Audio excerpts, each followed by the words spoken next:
Right. The last video, I think, scared an awful lot of people.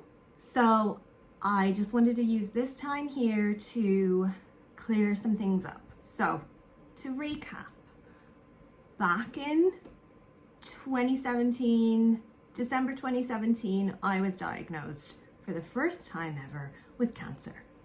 I had two different types of cancer. I had invasive ductal carcinoma and I had ductal carcinoma in situ. So ductal carcinoma in situ is the kind of calcifications throughout the breast.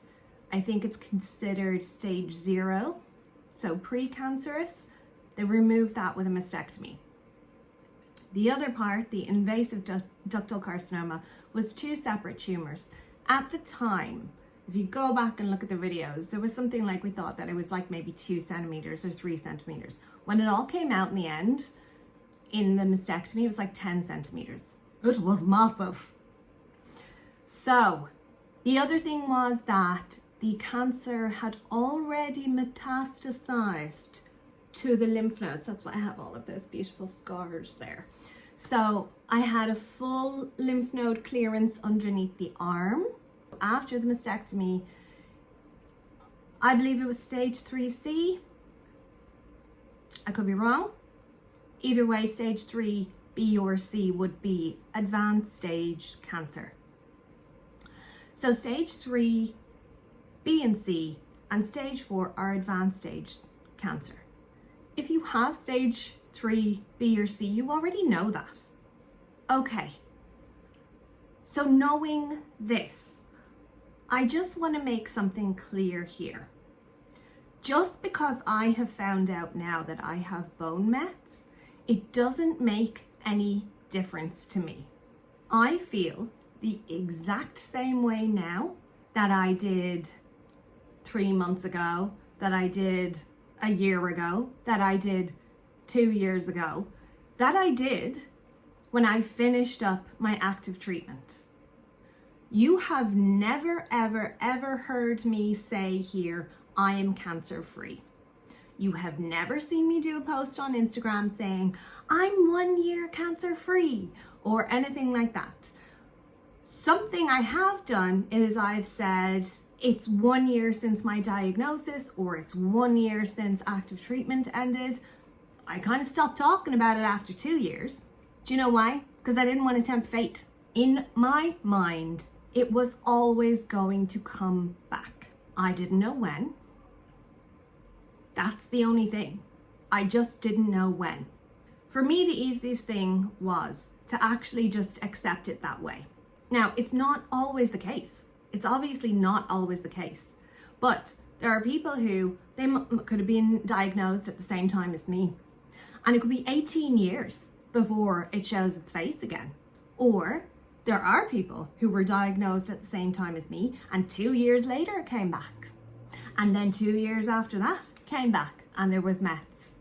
Or there are people who went through it at the same time as me, some months later came back as mets, and those people are dead now.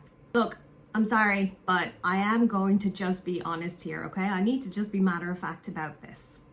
However, if you had the ductal carcinoma in situ on its own, so a stage 0, a precancerous, the precancerous calcifications, and you had a mastectomy, the chances, like, your cancer the cancer didn't even exist. It couldn't have metastasized. There are no dormant cancer cells somewhere else. So when I talk about that my cancer's come back, I haven't had a local recurrence. It's not like that I had something and then I had something again. It's the exact same thing, but somewhere else in the body, okay? So I had the invasive ductal carcinoma in situ. It was, I don't know, was it a grade 2, a grade 3? I don't know. But it was estrogen receptor positive, HER2 negative, and the progesterone, is it? Progesterone negative. Anyway, it's estrogen receptor positive. That's the main thing. And so when I finished active treatment, so I did chemo, then I had the mastectomy, and then I did radiotherapy. When I finished all of that, that's when I started on anti-hormonal therapy. Throughout this whole time, I had been on the Zoladex implant injection. Zoladex shuts down the ovaries. It can be used for two reasons. One is the way that I've always used it, which is that it's just alongside my anti-hormonal therapies, shutting down the ovaries and helping to make sure that there isn't that much estrogen in the body for the cancer to feed off.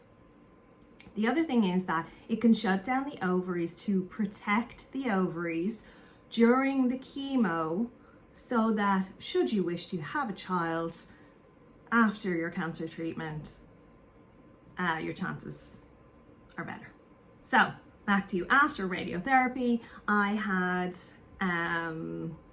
started anti-hormonal therapy. I was taking an aromatase inhibitor. I was taking Aromasin. I was taking Aromasin. I did that for a few years. I really struggled with it. I struggled with the anti-hormonal therapy. I've done videos about it. I'm not going to talk about it now. All of the side effects, all of the things that go on. If you're on anti-hormonal therapy, you know what I'm talking about. So last year, so it would have been May or June that I saw, this is 2022, that I saw my oncologist. I told her that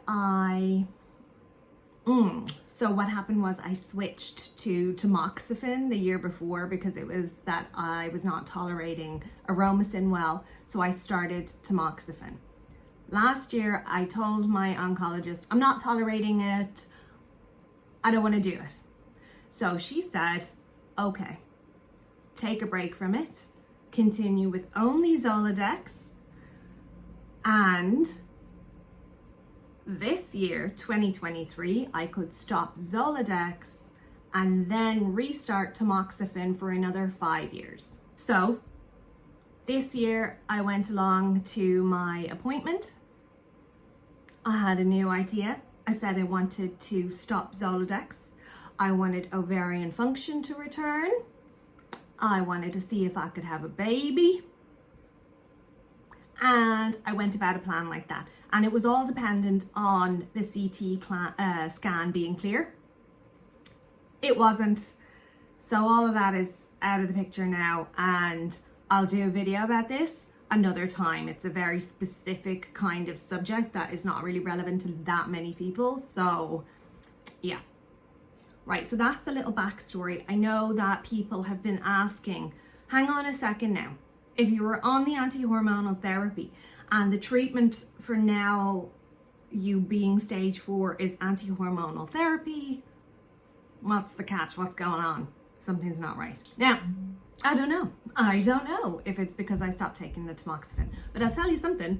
If I had continued taking the tamoxifen, I would not be alive right now. I would have unalived myself. There's just no way I was tolerating it. There's no way I was going to be okay while I was on it. At that time, I was not mentally okay. With that done, I'm going to answer some of your questions. So I put a little question box up on Instagram and I said I was going to film a video, and if you had anything that you wanted me to cover, ask me a question. So I'm going to go through the questions. A lot of them are kind of the same, so I'm not going to answer every single one.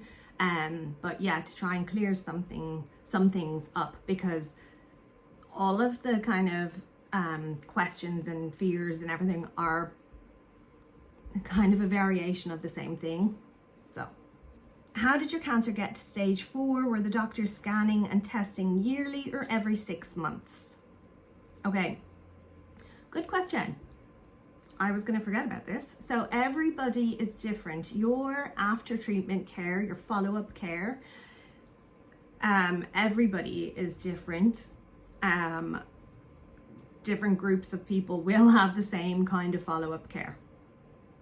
So initially you might see your doctor, your oncologist or whoever every 3 months. then you might see them every 6 months, then you might see them every year. In terms of scanning, some people might have only mammograms. Some people might have mammograms and an ultrasound. Some people might get mammograms, ultrasound, and CTs.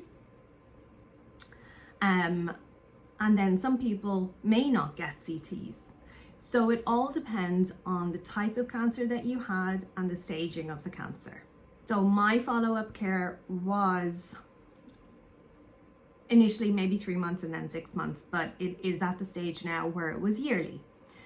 So I had a mammogram as well, actually, and I had a little lump removed, which I didn't even know was there. I couldn't feel it, but it was just in the ultrasound that they found it, and what it was an oil cyst. So it's just a little thing of fat, basically. So yeah, I would get a mammogram and an ultrasound, and then the other thing that I would get is just the chest and abdo CT. So up here is not scanned, and then anywhere below my pelvis is not checked. So just the reason for that is that, as I explained before, I was stage 3. It had already gone into the lymph nodes, which means that it could be traveling through the lymphatic system and the blood. And the places that it is most likely to go to are your lungs and liver and organs, your pelvis, and your bones. What was your original recurrence rate? I have no idea. I don't know. I can't remember. Sorry. Would you say you had symptoms of your secondary for long before re-diagnosis? No, I didn't have any symptoms. I had no symptoms at all that I would say. I think that if I said that I did, I'd be lying, because the mets that have been found are in my pelvis and hips, and the hip is kind of on the right hand side, but I do feel lower back kind of pain and ache, and I feel pain on my, did I say it was on my right side, but I feel the pain on my left side. So I don't know if that was symptoms of the bone mets or not. I still don't think that it was, because I had an accident when I was a child where I hurt my back really, really bad. I feel like I was 12 or something like that. And ever since then, I've always had back problems. And anybody who's had quite a significant back injury will tell you that. So it's not unusual for me to feel back pain. Now, I haven't done the full body bone scan. I'm doing that in a couple of days. I do get kind of achy joints and stuff. By the way, look, I broke my wrist in March, and I had to have surgery to get it put back together. So since March, any kind of pains and stuff that this has been quite sore at times, you know. They say it's not supposed to be, but it is. So there and here and that kind of thing. So I think a lot of it, you know, if it's in my arms and my shoulders and stuff, then I've been putting it down to that injury, which I did while I was rollerblading. Silly me. So yes, I don't know if it's in other places. I get kind of sore knees and I get sore joints, but I am 37 and I feel like that's just part of life.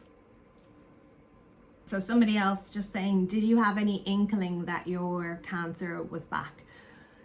You see, there is a thing where when you have a symptom, like if you have a lump,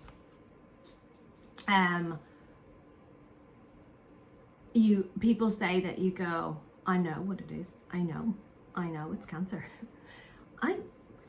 There was nothing to suggest to me that I had cancer again. So no, I had no inkling whatsoever. I was really, really excited about the prospect of being off the Zoladex and ovarian function returning. And spoiler alert, I'm having a period right now. It's actually, like, I know I'm smiling, but like, it's bittersweet. It's emotional, you know, because like I find out that actually function returned, and had the CT been clear, probably I would have another child in the future, you know, but it was not to be, so yeah.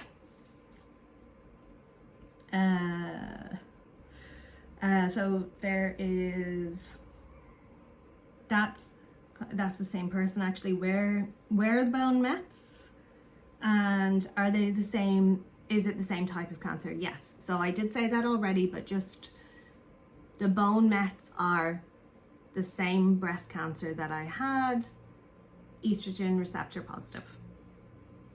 Okay, there's kind of two things now that are coming from the rest of these, which is, how am I doing mentally? And then how am I finding the treatment? So, sugar. The thing is, I have not started the treatment yet. I have only started taking the Zoladex injection again. So I took that, today is Sunday, I took that last Saturday, and I have to wait 2 weeks before I start taking the letrozole. Is that it? Yeah. So I need to wait 2 weeks before I start taking the letrozole. Letrozole is taken once daily, and you take it at night before you go to bed because some people can feel sleepy. And then this is the Kisqali, the ribociclib. This one I need to go into the nurses, or perhaps talk on the phone, but I think I go in person, to get my education session about it, the same way that before you started chemo, you would have had your education session. So I had the education session for the AC, and then I had a different session for Taxol. That's where you find out what all of the side effects are and how to look after yourself. The ribociclib, I had heard that you would you take it 3 times a day, but on this box here, what it says for me is that I take 3 tablets 1 time a day, and you take it for 21 days, and then you have 7 days where you don't take it. So you have 3 weeks on and 1 week off. But I will come back and talk about this more when I know more about it. And as I said, I can't say anything about letrozole at the moment because I haven't started back onto it. So I can't tell you what it's like being fully back on the anti-hormonal therapy. And obviously, I wouldn't be able to tell you that for a good while after I start taking it either, you know. But I will continue to update. So at the moment, I feel totally fine because nothing's changed, nothing is different. Everything is the exact same as it has been for me. So I will say, people have said, how are you feeling about it? I'm nervous. I am nervous because I want to tolerate it. I feel myself getting emotional. I want to tolerate it. That's kind of both of them that I'm talking about there. The ribociclib, I know, kind of works in a similar way to the chemotherapy, in that it's kind of attacking those quickly dividing cells, so cancer cells, but then also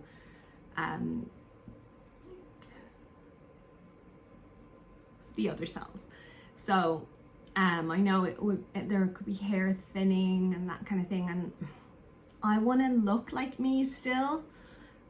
That'll be a big thing for me. If I can put on a bit of makeup and say, look all right. If I look okay and I feel okay, then everything's okay. So I can't answer now. I can't answer that question. The light is fast fading. Sorry about that. I could stick on the bedroom light actually, hang on. Oh, I don't know if that's going to make a difference, but... Oh, the other thing was kind of about like, how am I feeling mentally? Exact same as last week when I made the video. I don't know what way it's going to go. Somebody asked, sorry, how often do I work 5 days a week? Somebody asked that. Another person had messaged me about saying, this is it, actually, sorry, if I have caused offense to anybody by saying, I just want to get on with it, I don't want to be in the bed, I'm not saying that there's something wrong with quitting work and focusing on yourself or anything like that. I am not saying that. I'm dead serious. I'm a child. I am like a child. If you told me I didn't have to go to work every day, I would watch TV all day long and veg in my bed. I'm bold. I cannot be trusted. So when I say I want to get on with things, I mean it in the way that I need my routine. I'll tell you something. I don't love being tired. I don't love being wrecked at the end of a busy day, you know, but I need it. I actually need that to keep myself grounded and focused. And it's good for me, because if I'm used to waking up at whatever 6 a.m. or whatever every day, Monday to Friday, on the weekend I think 8 o'clock is a lie-in, and I'll get up and I'll actually be productive with my day. If I were in that, the person said to me that they had to go on disability because they physically couldn't work. I am not in that position at all. I physically can do stuff. I would be lying and making it up if I said otherwise right now. So if things do progress and I am in agony, or I do need a different type of radiotherapy or something like that, this is going to change, obviously, you know. The other thing is that once I start taking the ribociclib and then doing the zoledronic acid infusions, I have no idea what the side effects are going to be like specifically for me, okay? There were people who did chemotherapy, the exact same chemotherapy as me, and they were able to get on with a lot more than me, and I felt like a failure. I hated chemo. Chemo was not good. Chemo was really not good for me. It was just, I found it really, really hard. I was really, really, really sick with it. I don't remember a lot of life from then because of how sick I was. So everybody is different, and I just won't know until I know. If after I start the ribociclib and then after I start the infusions and stuff, things might change. And if things change, I'll just update you here and I'll let you know. All I can do is say what I am really hopeful will be the case now. This is how I feel now. In some form or another, all of the questions have been answered now, because they kind of all are different variations of the same thing. So everything that I've answered should answer those questions. There's a lot of questions in there about anxiety and scanxiety, and I would actually like to make a completely separate video that just covers that, because I do think I think there's a lot to say about it, and I think it's important because I think a lot of people feel it, and it's probably the most difficult thing to deal with and to overcome. So I think that deserves something of its own. Then there's two other things as well that will be separate videos. So one of them is just about the bone biopsy, and I just want it to be one thing on its own because that's something that I went looking for and I couldn't find any information about it. But just basically what happens and what it's like, and what it's like is nothing. In my experience anyway, didn't even know about it happening, you know. It's really not a big deal, but when you don't know that, it's actually pretty scary because you're kind of like, oh my god, it's like a hammer, do you know? So that'll just be a small video, but again, a very specific thing that only certain people will be looking for. And then the third one is about the pausing, temporarily stopping your anti-hormonal therapy in the hopes of getting pregnant. And that was something that I did go looking for as well and found no information about. And I think it's something that would be quite exciting for a lot of people. Obviously, there's a lot of weighing up the pros and cons of it and that kind of thing. But again, a separate video because it's a really specific thing that's only relevant to certain people. So hopefully this has cleared up some answers for people. I am super crampy right now, so I would like to go and have a cup of tea and hop into bed. So I will go. Thank you so much for listening the last time. I'm going to try it again. Do all the YouTubey things now. Click the thumbs up. Ring the little bell so that you get a notification for the next time that I post a video, and subscribe. And don't forget, I'm over on Instagram, Doherty Insta. Oh, here comes the child. Would you like to come and say goodbye with me? Because I'm just finished. No, you're just creeping in here. Don't hide your nudie body from the internet. Okay. Thank you very much for watching, and I'll see you in the next one. Bye.